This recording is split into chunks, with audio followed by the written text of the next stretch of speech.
بسم اللہ الرحمن الرحیم۔ سب دوستوں سے گزارش ہے کہ ایک بار درود شریف پڑھ لیں۔ حضرت موسیٰ علیہ السلام کا جادوگروں سے مقابلہ اور اس کا مسلمان ہونا۔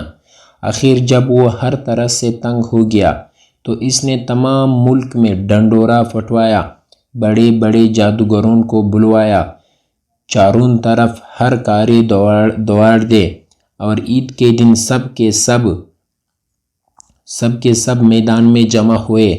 اب ایک فرعون تھا، اس کے درباری شاہی فوجیں اور اس کی قومی، اور دوسری طرف غریب اور بےکس حضرت موسیٰ علیہ السلام اور ہارون تھے۔ اللہ کی سوا اور مدد دینے والا نہ تھا۔ جادوگروں نے نظر بندی کر کے اپنی رسیاں اور لاٹیاں ڈال دی، اور دیکھنے والوں کو ایسا معلوم ہوا کہ وہ سب دوڑ رہے ہیں۔ حضرت موسیٰ علیہ السلام پہلے تو ڈر گئے، مگر اللہ تعالیٰ نے کہا، تو نہ ڈر، تیری ہی فتح ہوگی۔ تیرے دائیں ہاتھ میں جو لاٹھی ہے اسے ڈال دے کہ وہ ان سب کو نگل جائے گی۔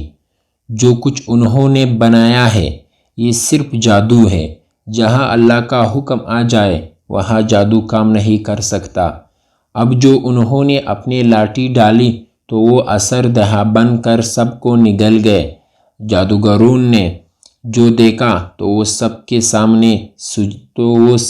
سامنے سجدے میں گر پڑے اور کہا کہ ہم موسیٰ علیہ السلام اور ہارون علیہ السلام کے رب پر ایمان لے آئے۔ فرعون نے غصے میں آ کر کہا، تم نے اس کو مان لیا ہے؟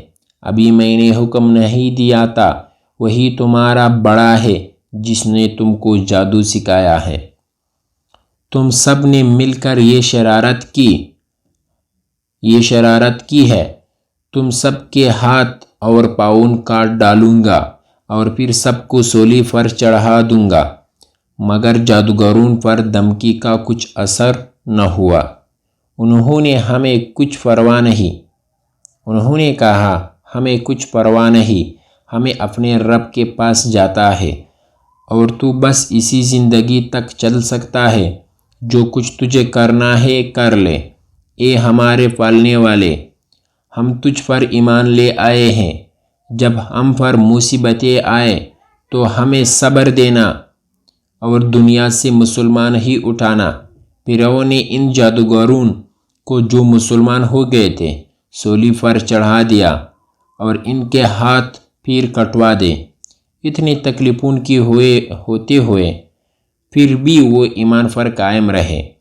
اس واقعے کے بعد بھی فرعون کی قوم اللہ تعالیٰ پر ایمان نہیں لائے اور اپنے غرور پر رہی۔ اللہ تعالیٰ بڑا مہربان ہے، وہ بار بار اپنے بندوں کو سیدھے راہ کھاتا ہے۔ اس کے بعد اللہ پاک فرعون اور اس کی قوم کو ڈرانے کے لیے طرح طرح کے عذاب بھیجتا رہا۔ کبھی لوگوں کی نصیحت کے لیے قحط ڈال دیا اور پیداوار کی کمی کر دی، مگر جب کبھی ان پر کوئی آفت آتی تو یہ کہتے کہ موسیٰ علیہ السلام اور ان کے ساتھیوں کے نحوست ہے۔ پھر اور زیادہ سمجھانے کے لیے ان پر پروبار، ڈنڈیاں، جوئے، مینڈک اور خون کی نشانیاں بھیجے۔ مگر جب کبھی ان پر کوئی عذاب آتا تو حضرت موسیٰ علیہ السلام سے کہتے کہ آپ ہمارے لیے دعا کریں، اگر عذاب ٹل گیا تو ہم ضرور مسلمان ہو جائیں گے۔ مگر ان کے حالات یہ تھے کہ ادھر عذاب ٹلا اور ادھر وہ اپنے قرار سے پھر گئے۔ جب ان کے حد ہو گئی تو اللہ کے حکم سے حضرت موسیٰ علیہ السلام اپنی تمام قوم کو لے کر وہاں سے راتوں رات نکل کھڑے ہوئے۔ فرعون نے بھی شرارت اور ظلم سے ان کا پیچھا کیا اور صبح ہوتے ہی ان کو سمندر کے قریب جا لیا۔ موسیٰ علیہ السلام کے ساتھی چلائے، ہم پکڑ گئے۔ آپ نے فرمایا، ہرگز نہیں، میرا رب میرا ساتھ ہے، وہ مجھے راستہ بتا دے گا۔